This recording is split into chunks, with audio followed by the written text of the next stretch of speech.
नमस्कार, मैं हूं अंकुर और आप देख रहे हैं सत्य इंडिका न्यूज बुलेटिन। एक नजर अब तक के सुर्खियों पर। महाकुंभ में प्रयागराज में सबको पता है कि संगम तट पर भगदड़ हुई, लेकिन सच में दो जगह भगदड़ हुई। लेकिन दूसरी जगह के भगदड़ को प्रशासन ने और टीवी मीडिया ने छुपा लिया। दूसरी जगह भगदड़ झूसी में हुई। झूसी को लेकर ललन टॉप ने रिपोर्ट किया है, उसमें बड़ा खुलासा हुआ है। रिपोर्ट में हल्दीराम आउटलेट में काम करने वाली नेहा नाम की एक लड़की ने रोते रोते बताया है कि क्या क्या हुआ। नेहा का कहना है कि यहाँ 3 बजे के करीब से भीड़ पूरी खचाखच हो गई थी। एक भी बैरिकेटिंग नहीं था, पुलिस भी नहीं थी। 15 से 16 लाख लोग खचाखच भरे थे। हम ही दुकान से 15 लाख लोगों को मैनेज कर रहे थे। लोग अंदर घुसने की कोशिश कर रहे थे। काउंटर टूट गया। 7 बजे 2 पुलिस वाले आए, लेकिन उनके आने तक शव बिछ गए थे और जो 2 पुलिस वाले आए वो भी निहत्थे थे। यहाँ पर फोर्स की जरूरत थी, ना कि कांस्टेबल की। 15 लाख लोगों को 2 कांस्टेबल कैसे मैनेज करेंगे? जब नेहा ये सब बता रही थी उस वक्त जेसीबी वहां पर लोगों की फैली हुई चप्पल जूते मलबे को हटाने में लगी हुई थी। नेहा का कहना है कि लोगों को लग रहा था अंदर आ गए तो जान बच जाएगी। काउंटर सब टूट गए। लोग पुश कर रहे थे, वो सफोकेट हो रहे थे। उनको लग रहा था कि क्राउड से बाहर आ जाएंगे तो जान बच जाएगी। लेकिन सुबह पुलिस वाले आए, वो बस लाशें गिन रहे थे। उन्हें कोई मतलब नहीं था। यहाँ शव पड़े थे। 1:30 बजे दोपहर के शव लेकर गए। इन लोगों को कोई फर्क नहीं पड़ता। गार्बेज की तरह बॉडी पड़ी हुई थी, लेकिन योगी प्रशासन ने इसको आसानी से 24 घंटे तक छुपाए रखा। अभी तक लोगों को इसके बारे में कोई जानकारी नहीं है। सबने ये बताया है कि संगम में भगदड़ हुई, यहाँ का नहीं बताया। लेकिन संगम में जितने लोगों की मौत की संख्या बताई है वो भी लोग कह रहे हैं कि काफी कम है।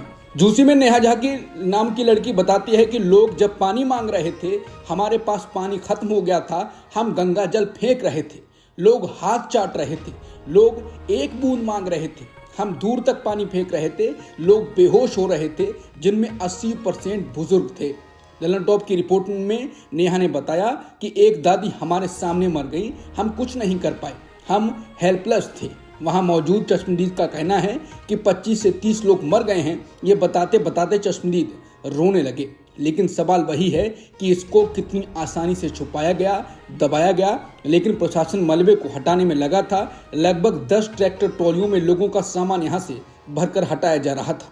प्रयागराज में महाकुंभ में दूसरी भगदड़ भी हुई थी। यह भगदड़ संगम नोज के पास पहली भीड़ कुचलने की जगह से 2 किलोमीटर दूर मची थी। कपड़ों और जूतों के ढेर से पता चलता है ये एक बड़ी भगदड़ थी, लेकिन मृतकों और घायलों की संख्या के बारे में कोई आधिकारिक बयान नहीं है। प्रत्यक्षदर्शियों ने झूसी में भगदड़ में कई लोगों की मौत का दावा किया है। दूसरी भगदड़ के बारे में पत्रकारों को कुछ प्रत्यक्षदर्शियों ने बताया कि यहाँ लाशें पड़ी हुई थी और कोई उनके बारे में नहीं पूछ रहा था। जो लोग सुबह दम घुटने से मरे थे, उन्हें दोपहर 1:30 बजे तक ले जाया गया। भगदड़ के 4 घंटे बाद एक महिला पुलिसकर्मी पहुंची। पुलिस लोगों को रोक रही थी। झूसी के हल्दीराम कियोस्क की नेहा ओझा ने पत्रकारों को बताया कि पुलिस वीडियो शूट करने से रोक रही थी। एक और प्रत्यक्षदर्शी ने पत्रकारों को बताया कि हल्दीराम कियोस्क के अंदर 4 शव थे जिन्हें निकाल लिया गया था। अकेले यहाँ 24 लोग हताहत हुए हैं। बच्चे कुचले जाने से मर रहे थे। यहाँ कोई नहीं था, कोई मदद नहीं थी। बहुत कुछ छिपाया जा रहा है और जनता सच्चाई जानने का हकदार है। प्रयागराज महाकुंभ से अब ऐसा वीडियो आ रहा है जिसको देखकर श्रद्धालु और आमजन भड़क जाएंगे।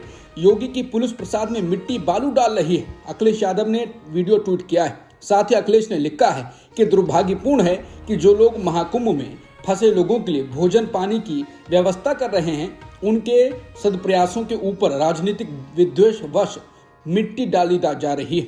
जनता संज्ञान ले। जिसके बाद लोग कह रहे हैं कि महाकुंभ के प्रसाद में मिट्टी कौन डालता है। भंडारा करने वालों का आरोप है कि पुलिस ने ऐसा किया है। इसका वीडियो भी आ चुका है और अखिलेश यादव ने ट्वीट भी कर दिया है। बता दें, महाकुंभ को सीएम योगी अपने फायदे के लिए इस्तेमाल करना चाह रहे थे, लेकिन जिस प्रकार से व्यवस्था की या अव्यवस्था की और फिर लोगों के लिए नरक बन गया, जिसके बाद योगी घिरने लगे और अब उनकी पुलिस भी उनको गड्ढे में डाल रही है। उत्तर प्रदेश के प्रयागराज महाकुंभ मेले में एक बार फिर भयानक आग की घटना सामने आई। यहाँ गुरुवार को मेले के बाहरी क्षेत्र में बनाई गई टेंट सिटी में भीषण आग लग गई। झूसी छतनाग घाट के नागेश्वर घाट सेक्टर 22 के पास आग लगने की सूचना मिली। करीब 15 टेंट जलकर राख हो गए। मौके पर पहुंची फायर ब्रिगेड ने आग पर जैसे तैसे काबू पाया। इस घटना में कोई हताहत नहीं हुआ है। फिलहाल आग लगने का कारण नहीं पता चल पाया है। महाकुंभ के दौरान भगदड़ की घटनाओं से माहौल लगातार भयावह हो गया है। एक और घटना हुई जिसका जिक्र नहीं किया जा रहा है। बताया जा रहा कि प्रशासन के अनुसार सुबह 8 से 9 बजे के बीच ओल्ड जीटी रोड की तरफ से भारी संख्या में श्रद्धालु आ रहे थे। तभी महामंडलेश्वर की गाड़ी के रास्ते में 2-3 महिलाएं गिर पड़ी। गाड़ी रुकने के बजाय महिला को कुचलते हुए आगे बढ़ गई, जिससे भगदड़ मच गई और 5 श्रद्धालुओं ने मौके पर ही दम तोड़ दिया। मृतकों में एक बच्ची भी शामिल है। वहीं सीओ रुद्र प्रताप ने बताया, दुर्घटना बुधवार सुबह 8 से 9 बजे के बीच हुई। गाड़ी बैक करने के दौरान 5 लोग घायल हो गए। उन्हें इलाज के लिए स्वरूप रानी मेडिकल कॉलेज में भर्ती कराया गया, जहां उनकी इलाज के दौरान मौत हो गई। मरने वालों की शिनाख्त कराई जा रही है। शंकराचार्य स्वामी अभिमुक्तेश्वरानंद सरस्वती ने अब महाकुंभ में हुई भगदड़ और उसके बाद मुख्यमंत्री के व्यवहार पर नाराजगी जाहिर की है। उन्होंने कहा कि हमारा मुख्यमंत्री झूठा है, इसने पाप किया है। इतनी बड़ी घटना घट गई और हमसे झूठ बोला कि कुछ हुआ ही नहीं। हमें उन मृतकों के लिए प्रार्थना का मौका भी नहीं दिया। ये मौतें छुपा रहा है।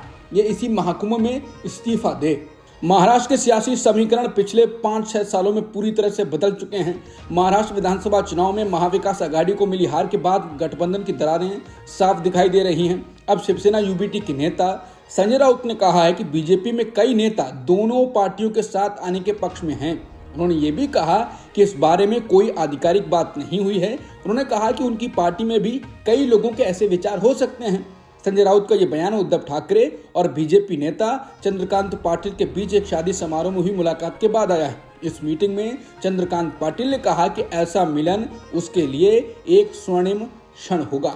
केजरीवाल ने फिर चुनाव आयोग और बीजेपी पर निशाना साधा। उन्होंने कहा कि बीजेपी की खुली गुंडागर्दी देखिए। बीजेपी के नेता खुलेआम पैसे, जैकेट, साड़ियां, जूते बांट रहे हैं। पुलिस और चुनाव आयोग सब देखकर भी अंधे बन बैठे हैं। कानून बीजेपी के लिए मजाक बन चुका है। वहीं दूसरी तरफ बिना किसी सबूत के पंजाब के सीएम के घर में घुसकर रेड कर रहे हैं। ये गुंडागर्दी नहीं तो क्या है? बीजेपी ने सरकारी सिस्टम को अपनी जागीर बना लिया है। लोकतंत्र का गला घोंटा जा रहा है। पंजाब के लोगों द्वारा चुने गए मुख्यमंत्री का अपमान किया गया, हर पंजाबी का अपमान किया गया है। अब जनता चुप नहीं बैठेगी। पंजाब के मुख्यमंत्री भगवंत मान के दिल्ली स्थित कपूरथला हाउस वाले घर चुनाव आयोग की टीम पहुंच गई है और तलाशी ले रही है। वहां मौजूद अधिकारियों ने बताया कि ये कोई रेड नहीं है। रिटर्निंग ऑफिसर ओपी पांडे ने बताया कि सी विजिल ऐप पर शिकायत आई है कि कपूरथला हाउस में पैसे बांटे जा रहे हैं। उसकी जांच के लिए हमारी फ्लाइंग स्क्वाड टीम आई है। जैसे ही ये हमारे अंदर आने देंगे, हम जांच शुरू कर देंगे। इस बीच दिल्ली के मुख्यमंत्री अतिशी ने एक्स पर लिखा है कि दिल्ली पुलिस भगवंत मान के दिल्ली के घर पर रेड करने पहुंच गई है। भाजपा वाले दिन दहाड़े पैसे, जूते, चद्दर बांट रहे हैं, वो नहीं दिखता इनको, बल्कि एक चुने हुए मुख्यमंत्री के निवास पर रेड करने पहुंच जाते हैं। दिल्ली विधानसभा चुनाव में अब चुनाव आयोग घेरे में आ गया है। अब पंजाब के सीएम भगवंत मान के यहाँ छापेमारी की है। कहा गया था कि भगवंत मान के यहाँ कैश बांटा जा रहा है, इसके बाद रेड मारी गई है। इसके बाद आपके मुखिया अरविंद केजरीवाल बोले हैं कि मुझे ये समझ में नहीं आता है कि भाजपा नेता रुपए और अन्य सामान बांट रहे हैं, लेकिन छापेमारी पंजाब के मुख्यमंत्री पर हो रही है। वहीं भगवंत मान ने कहा है कि दिल्ली के अंदर भाजपा वाले खुलेआम पैसे बांट रहे हैं, पर दिल्ली पुलिस और चुनाव आयोग को कुछ नहीं दिख रहा है। इस सब पर कोई कार्रवाई नहीं हो रही है। एक तरीके से दिल्ली पुलिस और चुनाव आयोग भाजपा के इशारे पर पंजाबियों को बदनाम कर रही है, जो कि बहुत ही निंदनीय है। कपूरथला हाउस में दिल्ली चुनाव टीम पर पंजाब के सीएम भगवंत मान ने कहा कि प्रवेश वर्मा खुलेआम पैसे बांट रहे हैं, लेकिन वो उन्हें देख नहीं सकते हैं। वो ट्वीट कर बताते हैं कि यहाँ पैसे बांटेंगे, लेकिन भगवंत मान, अरविंद केजरीवाल, सौरभ भारद्वाज के घर पर छापेमारी होती है। आम आदमी पार्टी ने कहा है कि चुनाव में अपनी हार देखते हुए बीजेपी का नोट बांटो, वोट खरीदो का धंधा शुरू है। आचार संहिता की धज्जियां उड़ रही हैं, लेकिन चुनाव आयोग तमाशबीन बना हुआ है। बीजेपी प्रत्याशी के चुनावी दफ्तर में पैसे बांटने के लिए लाखों रुपए की गड्डियां उछाली जा रही हैं, लेकिन ये सब चुनाव आयोग को दिखाई नहीं देता है। दिल्ली की जनता बीजेपी, चुनाव आयोग और दिल्ली पुलिस के गठबंधन की मिलीभगत देख रही है और इसका जवाब 5 फरवरी को झाड़ू का बटन दबाकर दिया जाएगा। दिल्ली चुनाव में यमुना के पानी में जहर मिलाने के बाद विवाद ने अब और तूल पकड़ लिया है। नोटिस पर जवाब दिए जाने के बावजूद चुनाव आयोग द्वारा और सबूत मांगे जाने पर केजरीवाल ने कहा है कि अगर मुख्य चुनाव आयुक्त राजीव कुमार को राजनीति ही करनी है तो दिल्ली की किसी विधानसभा सीट से चुनाव लड़ लें। केजरीवाल ने कहा वो राजीव कुमार और उनके चुनाव आयुक्तों को यमुना के पानी की 3 बोतलें भेजेंगे और उन्हें पानी पीने की चुनौती दी। बता दें केजरीवाल ने आरोप लगाया था कि बीजेपी की हरियाणा सरकार यमुना के पानी में जहर मिला रही है। इसके बाद चुनाव आयोग ने केजरीवाल से शुक्रवार सुबह 11 बजे तक सबूत पेश करने और 5 सवालों के जवाब देने को कहा और ये भी कहा कि ऐसा नहीं किए जाने पर उनके खिलाफ कार्रवाई की जाएगी। दिल्ली के पूर्व मुख्यमंत्री अरविंद केजरीवाल मुख्य चुनाव आयुक्त पर खुलकर बरसे। उन्होंने कहा कि मैं चुनाव आयोग से सम्मान पूर्वक कहना चाहता हूं कि वो दिल्ली में खुलेआम पैसे बांटते हुए नहीं देख सकते, वो शहर में कंबल बांटते हुए नहीं देख सकते। चुनाव आयोग राजनीति कर रहा है क्योंकि राजीव कुमार रिटायरमेंट के बाद नौकरी चाहते हैं। मैं राजीव कुमार से कहना चाहता हूं कि इतिहास आपको माफ नहीं करेगा। राजीव कुमार ने चुनाव आयोग को बर्बाद कर दिया है। बीजेपी अध्यक्ष जेपी नड्डा ने गुरुवार को दिल्ली में सत्तारूढ़ आम आदमी पार्टी पर हमला किया और लोगों से आगामी चुनावों में दिल्ली को आपदा मुक्त बनाने के लिए कहा है। आप प्रमुख केजरीवाल को राष्ट्र विरोधी बताते हुए नड्डा ने कहा वो दिल्ली और हरियाणा के लोगों को एक दूसरे के खिलाफ खड़ा कर रहे हैं, वो लोगों में दहशत पैदा करने की कोशिश कर रहे हैं, वो राजनीति में रहने के लायक नहीं है। महाराष्ट्र के मुख्यमंत्री देवेंद्र फडणवीस ने आपके मुखिया अरविंद केजरीवाल पर निशाना साधा। सोशल मीडिया साइट एक्स पर एक वीडियो शेयर किया है जिसमें मुख्यमंत्री फडणवीस ने कहा है कि और केजरीवाल क्या है, ये अगर पूछना है तो मैं तो महाराष्ट्र से आता हूँ, मेरे अन्ना हजारे जी से बहुत अच्छे संबंध हैं, मैं अभी उनको मिलकर आ रहा हूँ। मैं नहीं कहता, अन्ना हजारे जी कहते हैं कि वो क्या हैं।